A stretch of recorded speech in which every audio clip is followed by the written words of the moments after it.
কি গো তুমি এখনো শোওনি? বুঝলা, আজকে তোমার হাতের রান্নাটা যা হয়েছিল না, মনে হচ্ছে তোমার হাতে একটা চুমু খাই। ইস, মেয়ের সামনে তুমি যে কি সব বলো না। নাও নাও শুয়ে পড়ো, অনেক রাত হয়েছে তো। হ্যাঁ, শুয়েই পড়বো, আজকে বিশাল ঘুমও পাচ্ছে। ও বাবা, চোদনা মানে কি গো? এই কি কি কি কি বললি তুই?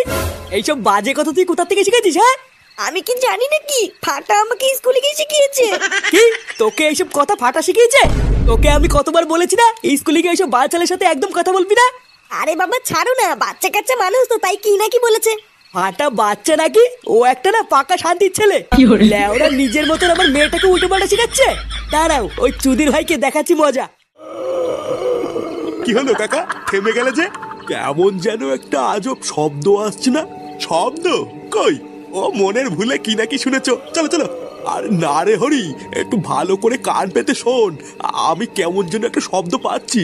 ও তোমার বুড়ো বয়সে বিমৃতি হয়েছে কাকা, আর এই শীতের মধ্যে দাঁড়িও না, চলো চলো। কাকা, তুমি মনে হচ্ছে ঠিকই শুনেছিলে গো। এটা আবার কিসের শব্দ? হ্যাঁ রে হরি, জায়গাটা না খুব একটা ভালো লাগছে না রে, আমাদের তাড়াতাড়ি এখান থেকে বেরোতে হবে। কি গো কাকা?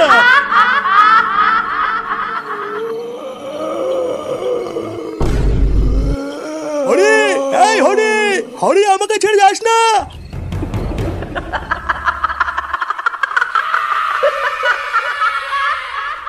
চুদির ভাই, আমার মেয়েকে উল্টো পাল্টা শিখাবি? মার চোদনাকে মার। তারা চোদনা, তোকে আমি বলেছি না স্কুলে গিয়ে আমার মেয়ের থেকে দূরে দূরে থাকবি। আর তোর এত বড় সাহস, তুই আমার মেয়েকে খিস্তি শিখিয়েছিস? দেখ পল্টু, আমি কিন্তু শেষবারের মতন বলছি, আমার দাদু ভাইকে ছেড়ে দে। ছেড়ে দে, ছেড়ে দে বললেই হয়ে গেল নাকি? হ্যাঁ না রে বলটু, একদম ছাড়বি না। এই চুদির ভাই সেটা ভেঙে পুরো ফালা ফালা করে দিবি। শালা ভোদার বাল, আমার জীবনটা পুরো ধ্বংস করে দিয়েছে। মার মারা। শোন রে ভুদা, আমি যদি আর কোনোদিন শুনি যে তুই আমার মেয়ের সাথে স্কুলে গিয়ে কথা বলেছিস বা আমার মেয়েকে খিস্তি শিখিয়েছিস, তাহলে চুদির ভাই পরের বার তোর বাড়িতে এসে তোরা তোর দাদু লেওড়া ছিঁড়ে আমি ডাঙ্গুটি খেলবে বলে দিলাম। আচ্ছা ঠিক আছে, আমি আর কোনোদিন কথা বলবো না। পল্টুদা, তুমি এখানে ঝামেলা করছো, আর ওইদিকে তো বিশাল বড় একটা কেলেঙ্কারি হয়ে গেছে। কি কেলেঙ্কারি হয়ে গেছে মানে? কি আশ্চর্য, কালকে সকালেই হারানদার সাথে কথা বললাম, আর এক রাতের মধ্যে এত কিছু ঘটে গেল, এ তো আশাই করা যায় না। আমার তো দেখেই বুকের ভিতরটা কেমন কেঁপে কেঁপে উঠছে। একটা জলজান্ত মানুষের একই অবস্থা। আরে দেখে বুঝতে পারছি না কি সাংঘাতিক ভয়ঙ্কর ভাবে একটা জলজান্ত মানুষকে মেরে ফেলেছে।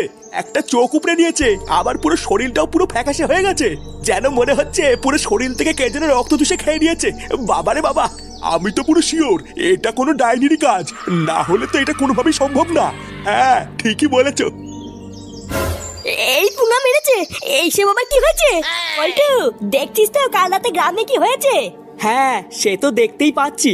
তা কি করে এমন হলো সেটা কি জানতে পারলি? না রে পল্টু, তেমন কিছু জানা যায়নি, তবে গ্রামের সবাই বলছে এটা নাকি কোনো ডাইনির কাজ। ভালো করে তাকিয়ে দেখ, মনে হচ্ছে গলার কাছে কে যেন কামড় দিয়ে সব রক্ত চুষে নিয়েছে। এই যে চোদনা শুধু কি রক্ত চুষেছে নাকি, চোখের লেওড়া তো তুলে নিয়ে গেছে। এই দিন না বলে না, এই সিনে আমি দেখতে পাচ্ছি না। উড়ি পল্টুদা, ব্যাপারটা দেখে কি বুঝলা? এটাই বুঝলাম যে এইরকম ঘটনা কিন্তু আমাদের গ্রামে এর আগে আরো অনেকবার ঘটেছে। আর প্রতিবারের মতন এই ঘটনাটাও কিন্তু কোনো সাধারণ ঘটনা না। এই ব্যাপারটা নিয়ে আমাদের সবাই মিলে একটু গ্রামের মোড়লের বাড়িতে যেতে হবে, বুঝলি? তারপর আলোচনা করে দেখতে হবে। তা মোড়ল মশাই, গ্রামে কি হয়েছে সবই তো শুনলেন, এবার বলুন কি করা যায়? দেখো, এই বিষয়ে আমি আর তোমাদেরকে কি বা বলবো আর কি বা করবো বলো। আমি হইলাম গিয়ে এই ভাতারবাড়ি গ্রামের ছোট্ট একটা মোড়ল, তাই না?